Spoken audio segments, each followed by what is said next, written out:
Big boss season 8 house నుండి Yashmi Gowda eliminate అయి బయటికి వెళ్ళగానే కంటెస్టెంట్స్కు 13వ వారం నామినేషన్ ప్రక్రియను మొదలుపెట్టమంటూ తెలియజేశాడు.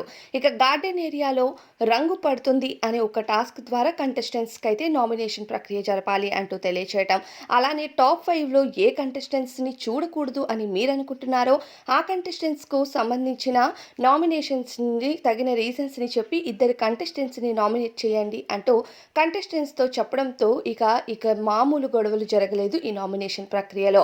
అయితే ఈ నామినేషన్స్‌లో కేవలం రోహిణి, అలానే నబీల్ తప్ప మిగతా కంటెస్టెంట్స్ అంతా నామినేషన్స్‌లోకి వచ్చారు ఈ వారం. ఇక ప్రతి ఒక్క కంటెస్టెంట్‌కి ఓట్లు ఎలా పడతాయి అన్నది మాత్రం ఆసక్తిగానే మారింది. ఇక టాప్ 5లో ఏ కంటెస్టెంట్స్ ఉంటారు అన్నది ప్రతి ఒక్కరి ఆలోచన. కొంతమంది కంటెస్టెంట్స్ ఒకలా ఆలోచిస్తే కొంతమంది మరోలా ఆలోచిస్తున్నారు. వైల్డ్ కార్డ్స్ ఉన్నారు. అలానే పాత కంటెస్టెంట్స్ ఉన్నారు కాబట్టి వీళ్ళలో ఎవరు టాప్ 5కి వెళ్తారు అన్నది ఆసక్తిగానే మారింది. సో, ఈ వారం డిసైడ్ అయిపోతుంది. ఏ కంటెస్టెంట్ బాటమ్‌లో ఉండిపోతారు, ఎవరు ఎలిమినేట్ అవుతారు నెక్స్ట్ వీక్ అన్నది కూడా చాలా ఆసక్తిగా ఉంది.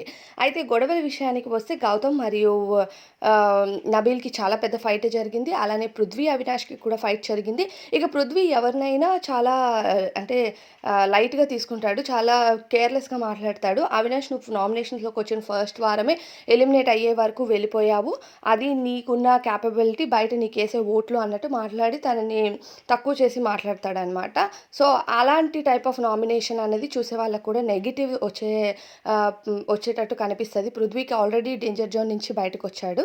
మరి ఆ తర్వాత హ్మ్, అవినాష్, పృథ్వీ తర్వాత ఇంకా కంటెస్టెంట్స్‌లో విష్ణుప్రియ మరియు రోహిణికి కూడా నామినేషన్స్‌లో బాగానే ఫైట్ జరుగుతుంది. కాకపోతే రోహిణి అయితే నామినేషన్స్‌లో ఉండదు. తను మెగా చీఫ్ కాబట్టి. ఇక బిగ్ బాస్ హౌస్‌లో ఓన్లీ వీళ్ళిద్దరు నబీల్ అండ్ రోహిణి తప్ప మిగతా కంటెస్టెంట్స్ అంతా నామినేషన్స్‌లోనే ఉన్నారు. రంగు పడుతుంది అనే టాస్క్‌లో ఎవరైతే ఇప్పుడు నబీల్ గౌతమ్‌ని నామినేట్ చేస్తే గౌతమ్‌కి ఒక బొమ్మ నుంచి రంగు అన్నది ఫేస్ పైన బ్లాస్ట్ అయితుందనమాట. ఇది నామినేషన్ ప్రాసెస్.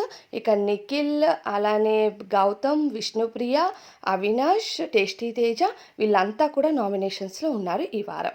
ఇక రోహిణి మెగా చీఫ్ అవ్వటం వన్ ఆఫ్ ది లక్ అని చెప్పాలి. ఎందుకంటే రోహిణి కూడా ఇప్పటివరకు నామినేషన్స్‌లోకి రాలేదు. హౌస్‌లోకి వైల్డ్ కార్డ్ ఎంట్రీగా వచ్చి ఇక ఈ వారం అందరూ నామినేషన్స్‌లో ఉన్నారు కాబట్టి రోహిణి కూడా ఉండేది. మెగా చీఫ్ అయింది కాబట్టి తనకి ఈ వారం కూడా లక్ ఫేవర్ చేసిందనే చెప్పాలి. కానీ ఇప్పటి వరకు నామినేషన్స్ రాకుండా చాలా సేఫ్‌గా ఉంది. నామినేషన్స్‌కి వచ్చుంటే ఎలా ఉంటది ఓటింగ్ ఆమెకు బయట అన్నది తెలిసేదనే చెప్పాలి.